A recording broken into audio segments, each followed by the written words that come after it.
Greetings, everyone. Well, it's been about a month, very exciting month, including the election this week. So I'd like to today cover the election in the context of fiscal policy and monetary policy, uh, then some of the economic indicators and what they're telling us about the future. Then some of the market signals out there in various marketplaces, and then talk a little bit about innovation and some of the incredible reports we've gotten in this earnings season. So first, the election. Well, 120 million people voted, I believe. That's the largest turnout in, I believe, 100 years. I read that today. It surprised me. I hope it's right. Anyway, the markets are relieved, mostly because of what has happened in the Senate.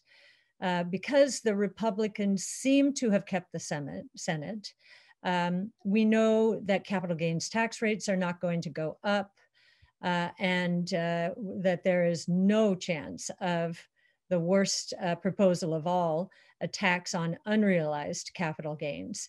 The market seemed to be leaning in this direction, moving into the election, even though the polls were saying something different. So the market, in its wisdom, got this right.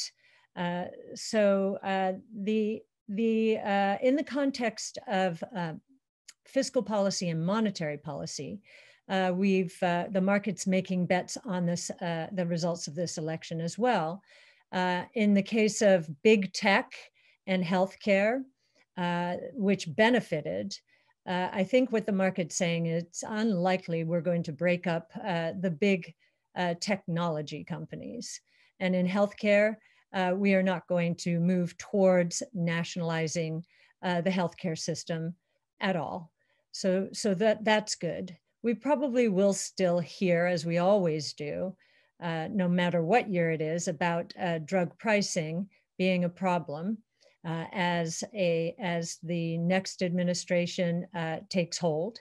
But that's nothing new. And in the world of innovation, we're focused away from areas really that are going to be impacted by some of the price sensitivity out there. As far as infrastructure and banks, they were hit. Infrastructure because it does seem like we will be in gridlock in the government, with the House being Democrat and the Senate being Republican. Maybe there will be an opportunity to cross the chasm in some way, reunite in some way. That would be very hopeful. But I do think that the infrastructure stocks have been hit here. I don't think it's thrown them off, though. I think everyone knows we need more infrastructure spending. And Mitch McConnell did say one of his top priorities was more stimulus.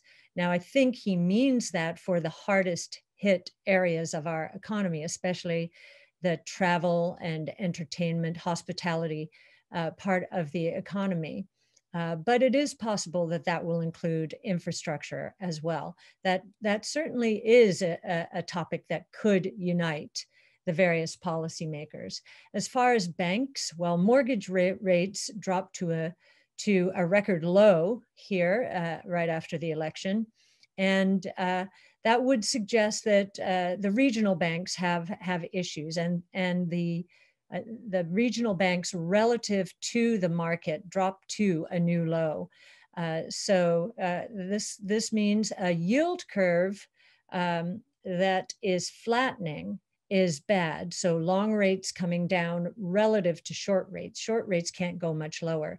Long rates coming down or staying down here is a problem for many of the regional banks and for most banks, actually. As far as capital flows, will what has happened in this election be more inviting to capital? I saw this week that Norway said it is going to be allocating more of its assets, this is a sovereign wealth fund, more of its assets toward North America, especially the United States. And that's interesting. That's, I believe it's still the largest sovereign wealth fund in the world, if not the largest, one of the top. So that was very interesting. And that was even before the election. There's a reason for that. We are seeing in Europe, with the second wave of the coronavirus, a panic, a shutting down. And I don't think this has affected Norway, but I do think there is capital flowing from Europe toward the United States as, Europe seems to find itself in one predicament after another. I would say they're overreacting to the coronavirus. That's just my take on it. The first lockdown didn't work. A virus is a virus. The weather is getting colder. And so we are seeing cases spike, much more so in Europe than in the United States, although we are seeing a resurgence here. As far as the fatality rate, however, in the United States, there's a slight increase, but nothing like the jump in cases that we're seeing. In Europe, it's a little more serious, to be sure. Even in Sweden, which did not go into a lockdown, they are somewhat more concerned than they have been in the last 9 months, which is interesting. We're also seeing messages from China, a couple of messages this week. The cancel, or I don't know if it's a deferral or canceling of the Ant IPO, Jack Ma, because of some of the observations he was making about the government and regulation and the financial infrastructure or lack thereof in China. He was summoned, I think, by 5 regulators, and basically they were able to throw a wrench into the Ant IPO. So we'll see what happens there. Certainly the government does not like someone like Jack Ma or anyone now in the private sector to think he or she is above the most powerful individuals in the government.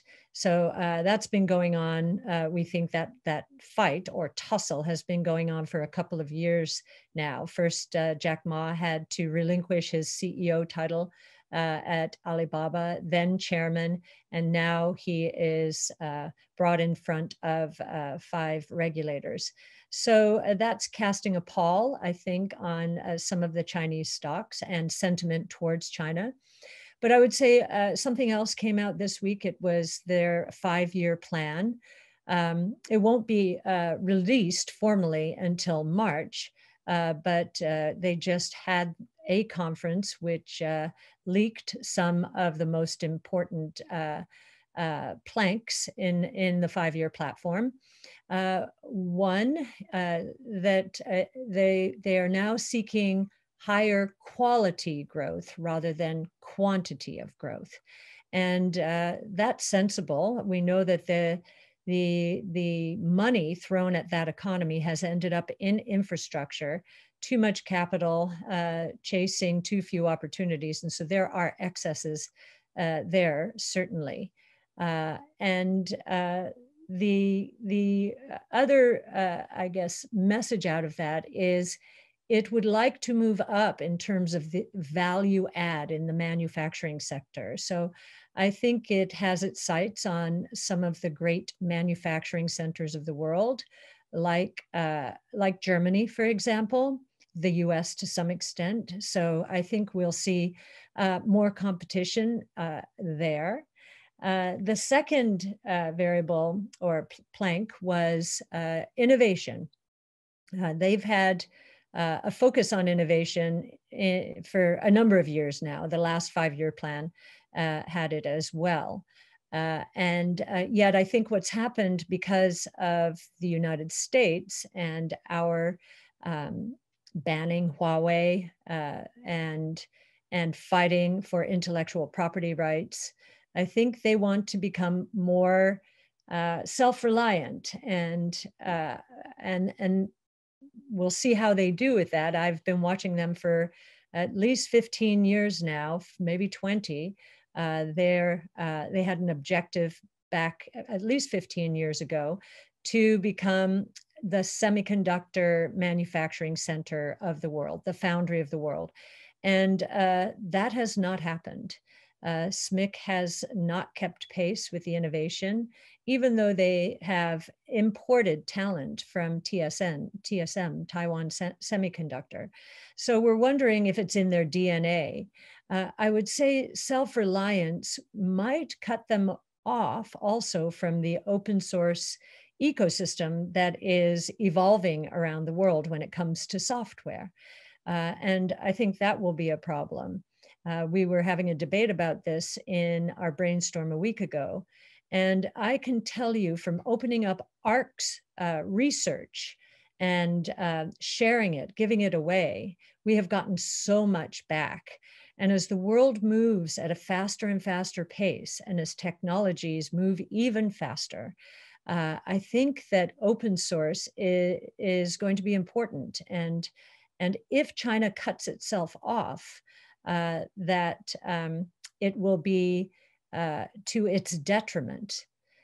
So it'll be interesting, but they certainly, in terms of innovation in the financial services space, they were way ahead of us in terms of digital wallets, and we're now starting to catch up with them.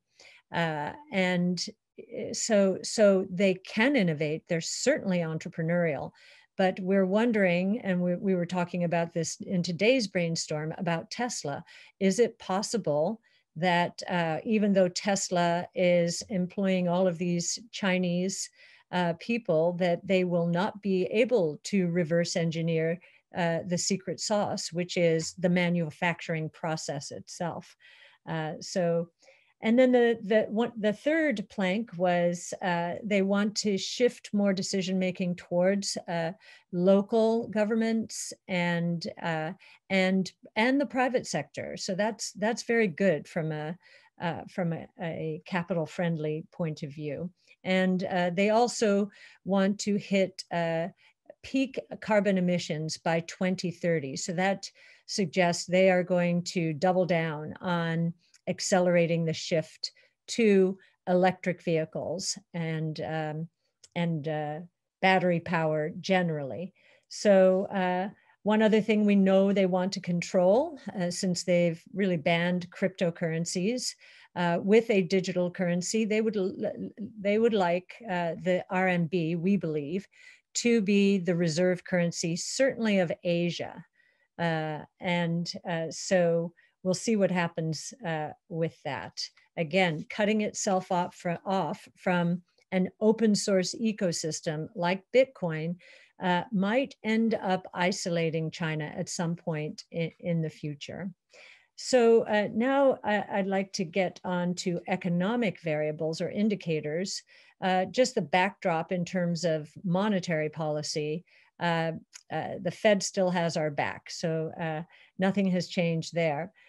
Today, we got the unemployment rate, 6.9%, so dropping below 7%. I think if anyone had said this was going to happen by election time in March, we wouldn't have believed them. We were expecting a V-shaped recovery, as I think we've been pretty transparent about it, but the unemployment rate being cut in half, more than half, has even surprised us. Nearly 1 million in private sector jobs. Government sector jobs went down because the number of census workers went down. But if you look at the household sector, it was the household survey, as opposed to non-farm payrolls. There was a 2.2 million jump in new jobs. And if you average them over the last 3 months, 1.7 million per month on average.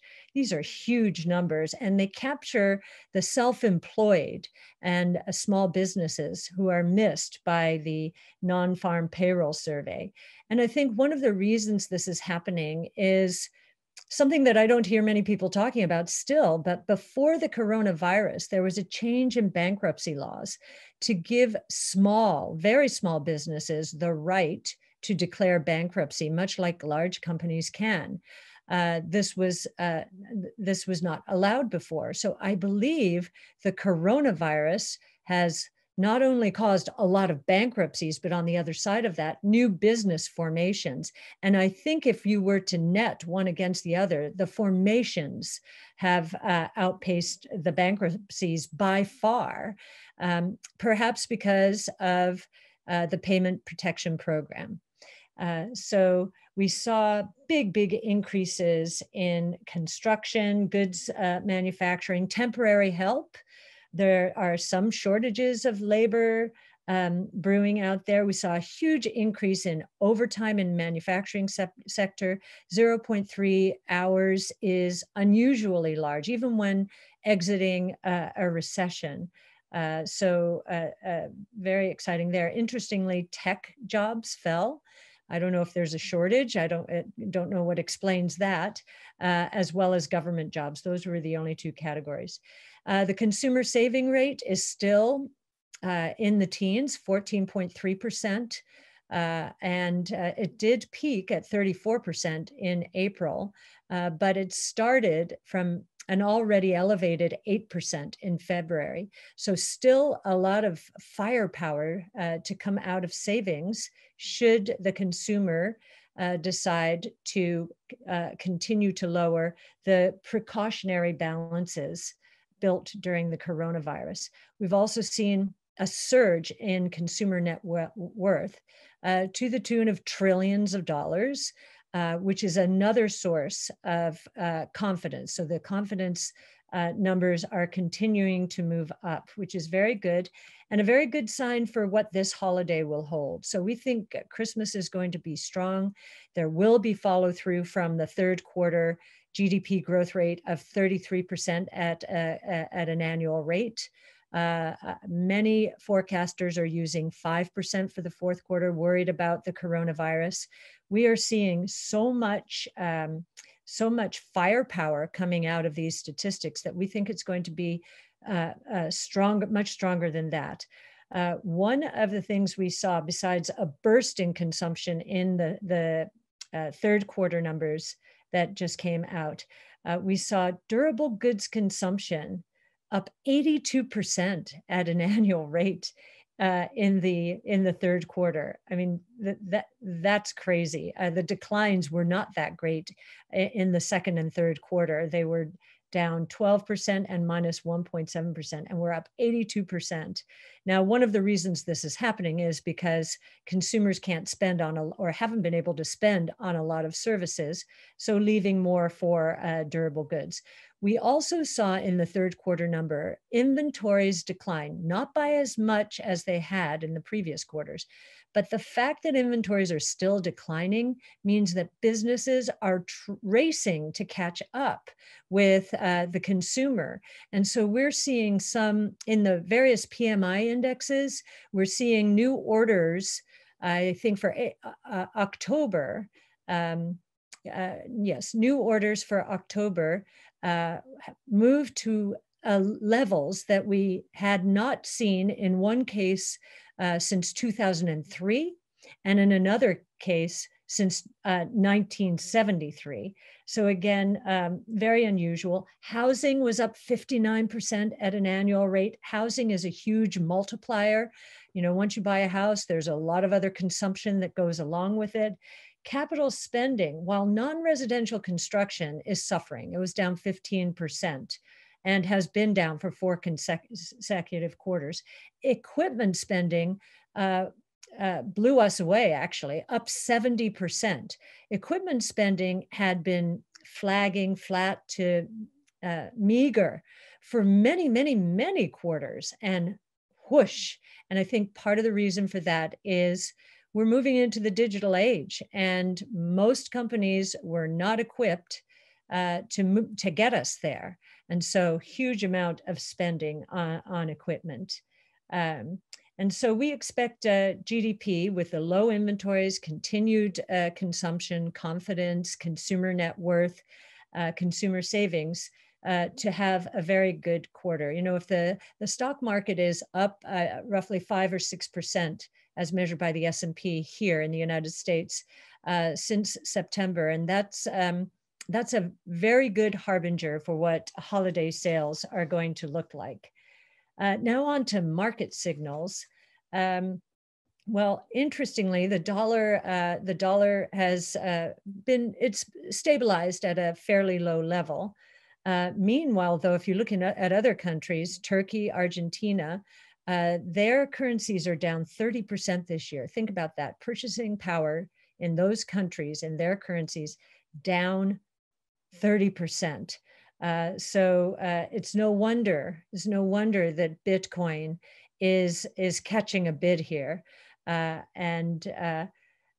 seeing the copper market, so the commodity with the PhD, is up 50% since March and is breaking out to new highs. So that's confirmation again that the economy is strong and strengthening. And then we have spreads. So the difference between higher quality companies' interest rates and lower quality companies' interest rates, that is narrowing, which means risk appetite is picking up, and the sense that the lower quality companies are not going to be facing financial difficulties. That sentiment is beginning to burgeon here. And then in terms of equities, we've seen the innovation space rewarded handsomely, especially during and after the coronavirus crisis. Innovation solves problems. We have a lot of problems, and innovation is solving them. We're seeing, to give you just a few examples, Facebook, Sheryl Sandberg on the Facebook earnings call said, you know, online retail has taken 100 basis points of market share every year for the last 4 years. And in one quarter, it went up 400 basis points. So 4 years of share gains in one quarter, understandably so, but there's no turning back. Better, cheaper, faster, more convenient, lower cost always wins. Teladoc in the virtual care or telemedicine space, it said that 11% of all consumers in the United States were willing to use or tried telemedicine last year. That number went up to 46% in this last quarter. And Square, I like to mention that one because it was instrumental in getting the PPP, the Payment Protection Plan, to small businesses much more quickly than traditional banks. And it is being rewarded. Its small businesses are taking up its cash for businesses, which mimics the Cash App for consumers, at a very rapid rate. And so what Square is doing is bringing these small businesses who at one point couldn't even afford banking services. It gave them the point of sale Square on top to put on top of their cell phone so that they could take credit card purchases. And so that was the beginning. In the physical world, Square was meeting them there. Now Square is giving them tools to operate virtually. And that's what Cash for Business is. So Square just reported a phenomenal quarter. It's being rewarded for helping so many people through this crisis. I do want to say a couple of more things touching on innovation. We have been saying for a very long time that 5 innovation platforms that involve 14 technologies are ready for prime time. The coronavirus crisis has turbocharged all of them. They are in prime time. That is why they're taking off at a much faster rate than even we expected. And we've been trying to communicate the opportunity, and many people have received that well, which is great. But then as we're talking to investors, we have been a bit frustrated that we haven't been able to communicate to those who really feel like the broad-based benchmarks are where they are the safest place for them to gain exposure to the stock market broadly. And so we put out, in order to illustrate that that is not true, that the broad-based benchmarks are not a good place these days because of all of this innovation, we put out a report called Bad Ideas. It's on our site. And we talked about all of the fixed assets that are effectively becoming stranded assets, whether we're talking retail or banking or energy or anything auto related, even auto insurance. We think that a lot of sectors are in harm's way. And those sectors make up more than a third of the S&P 500, which is the benchmark that many people use as their gauge. So 35% is a big risk and will lead to, we believe, subpar returns. So I'd ask any of you who are wondering about the fixed assets that are going to be stranded and why they're going to be stranded and why book values are going to be written down. Exxon last Friday wrote down, I think it was somewhere between 20 and $30 billion, which is about, just for perspective, about 20% of its equity market cap, which is crazy. But it's true. And that's because innovation is just blasting through the traditional world order. We were not trying to say that value investing is out of style. It may be out of favor, but it will always be in style for really good value managers who do not use just price to book and dividend yields as their guide. Price to book is problematic as book falls apart.